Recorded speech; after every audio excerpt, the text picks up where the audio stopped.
Bitcoin ಹಗರಣ DYSP Sridhar Pujar ನಿರೀಕ್ಷಣಾ ಜಾಮೀನು ಅರ್ಜಿಯನ್ನ ವಜಾ ಮಾಡಿದ ಹೈಕೋರ್ಟ್.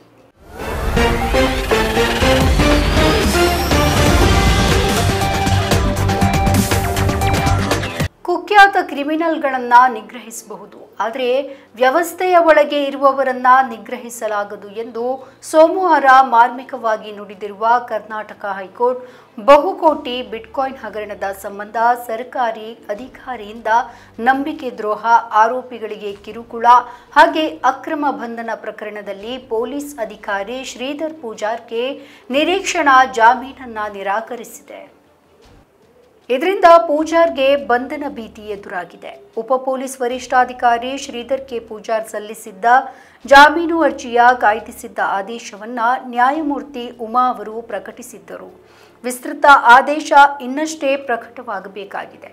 ಅರ್ಜಿದಾರ ಶ್ರೀಧರ್ ಪೂಜಾರ್ ಅವರನ್ನ ಪ್ರತಿನಿಧಿಸಿದ್ದಂತಹ ವಕೀಲ ಸುಯೋಗ್ ಅವರು ಪೂಜಾರ್ ವಿರುದ್ಧ ಪ್ರಕರಣ ದಾಖಲಾಗಿ 1 ವರ್ಷವಾಗಿದೆ.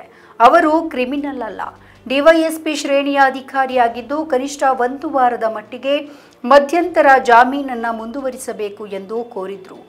ಇದಕ್ಕೆ ಸಿಐಡಿ ವಿಶೇಷ ತನಿಖಾ ದಳ ವಿಶೇಷ ಸರ್ಕಾರಿ ಅಭಿಯೋಜಕ ಪ್ರಸನ್ನಕುಮಾರ್ ಅವರು ಸುಪ್ರೀಂ ಕೋರ್ಟ್ಗೆ ಈಚೆಗೆ ನೀಡಿರುವಂತಹ ತೀರ್ಪಿನಲ್ಲಿ ಜಾಮೀನು ಅರ್ಜಿಯನ್ನು ವಜಾಗೊಂಡರೆ ಮಧ್ಯಂತರ ಜಾಮೀನು ರದ್ದಾಗಲಿಕ್ಕಿದೆ. ಅದೇ ಪ್ರಕರಣದಲ್ಲಿ ಇಂಡಿ ಅನ್ವಯಿಸಲಿದೆ ಎಂದರು.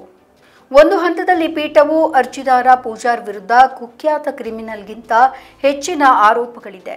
ಕ್ರಿಮಿನಲ್ ವ್ಯವಸ್ಥೆಯೊಳಗೆ ಇರ್ತಾನೆ, ಕುಖ್ಯಾತ ಕ್ರಿಮಿನಲ್ಗಳನ್ನು ನಿಗ್ರಹಿಸಬಹುದು, ಆದರೆ ವ್ಯವಸ್ಥೆ ಭಾಗವಾದ ಪೂಜಾರ್ ಅವರನ್ನ ನಿಗ್ರಹಿಸಲಾಗದು.